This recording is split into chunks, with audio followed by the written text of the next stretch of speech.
వృశ్చిక రాశి వారికి మాఘమాస శుద్ధాష్టమి అక్షయ కాలభైరవాష్టమి సందర్భంగా ఎలాంటి విధి విధానం పాటించడం వలన జాతకంలో ఉండబడిన గ్రహ దోషాలు తొలగి ఒకవైపు అర్ధాష్టమ శని దోషం తొలగించుకొని ఐశ్వర్యానికి ఆనందానికి ఎలా స్వాగతం పలకాలో ఈ వీడియోలో సవివరంగా సంపూర్ణంగా తెలుసుకుందాం. వృశ్చిక రాశిలో ఏ నక్షత్రాలు వస్తాయి అనగా విశాఖ నక్షత్రంలోని చివరి పాదం అని 4వ పాదము, అనురాధ నక్షత్రంలో 4 పాదాలు, జ్యేష్ఠ నక్షత్రంలో 4 పాదాలు కలిపితే వృశ్చిక రాశి అవ్వడం జరుగుతుంది. చాలామందికి పుట్టినటువంటి కాల సమయంలో డేటా ఆఫ్ బర్త్లో లేనటువంటి కారణం వలన పేరు యొక్క మొదటి అక్షరాన్ని అనుసరిస్తూ ఆ రాశిని తెలుసుకునే ప్రయత్నం చేద్దాం. తో, నా, నీ, ను, నే, నో, యా, ఈ, యు అక్షరాల వారందరూ కూడా వృశ్చిక రాశి జాతకులే. వృశ్చిక రాశి యొక్క అధిపతి కుజ భగవానుడు. వీరికి ఏడాది తర్వాత రవి భగవానుడు తృతీయ స్థానంలో బుధుడితో కలిపి మకర రాశిలో సంచారం చేయడం వలన అన్నదమ్ముళ్లతో, అక్కా చెల్లెలతో, పెదనాన్న చిన్నాన్న పిల్లలతో, అది ఏ కాకుండా పార్ట్నర్షిప్ వ్యవహార కార్యక్రమం చేసే వారితో చాలా జాగ్రత్తగా ఉండి తీరాలి.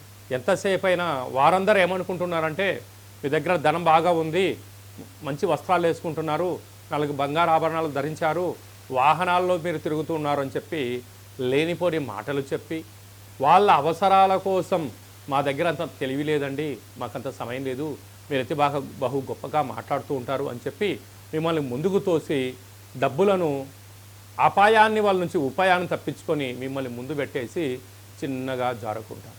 వారు డబ్బులు కట్టరు, వీరేమో మీ మాట మీద డబ్బులు ఇవ్వడం వలన ఆ మధ్యవర్తితో కార్యక్రమం చేయడం వలన శని భగవానుడు పోతూ పోతూ కొందరికి ఏమి ఇస్తాడయ్యా అంటే రుణాలను ఇస్తాడు, రోగాన్ని ఇస్తాడు, శత్రువుల మూట కట్టబోతున్నాడు. కనుక ఇలాంటి కాల సమయంలో పొగడ్తలకు వెళ్ళొద్దు, ఆడంబరాలకు వెళ్ళొద్దు, వీలైనంత వరకు మౌనంగా ఉండండి, ధ్యానంగా ఉండండి. అంతా నాకే తెలుసు అని మీరు అనుకోవద్దు. ఈ ఒక్క పదం మీరు తెలుసుకున్నారా, మీరు స్థిరచరాస్తులు కాపాడుకొని మీ భార్యా పిల్లలకు రాబోయే కాలంలో అప్పులు కూడబెట్టకుండా ఉంటారు.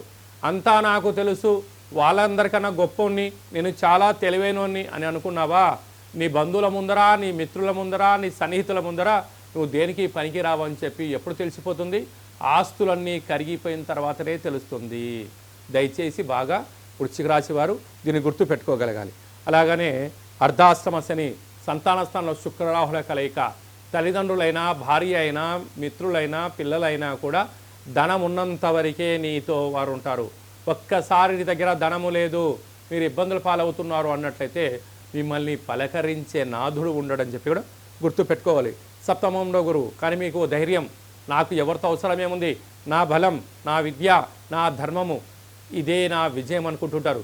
ఇది సత్యమే, కానీ కాలం అనుకూలంగా లేదని చెప్పి కూడా గమనించాలి. ఎందుకనగా ఏడాది తర్వాత కుజ భగవానుడు అష్టమంలో సంచారం చేయడం వలన, అర్ధాష్టమ శని అష్టమ స్థానంలో కుజుడు ఉండడం వలన గ్రహ దోష కారణం వలన మనోవేదన, రక్తహీనత, గుండెపోటు, బీపీ, షుగర్ లాంటి దీర్ఘకాలిక వ్యాధులు వచ్చే పరిస్థితి ఉంటుంది.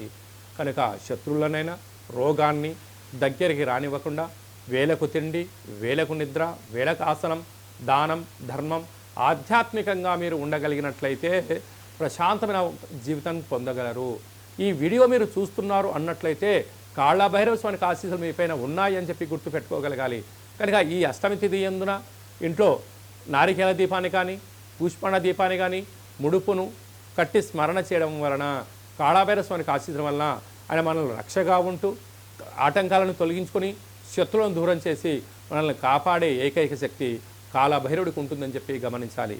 అలాగనే స్వయం వృత్తులు, సేవా రంగాలు, సాఫ్ట్వేర్ ఉద్యోగస్తులు, హార్డ్వేర్ ఉద్యోగస్తులు, గృహ భవన నిర్మాణ కార్యక్రమం చేసే వారందరికీ కూడా దేవతారాధన, కాళభైరవ స్వామికి స్మరణ అవసరం అని చెప్పి గుర్తుపెట్టుకోగలగాలి.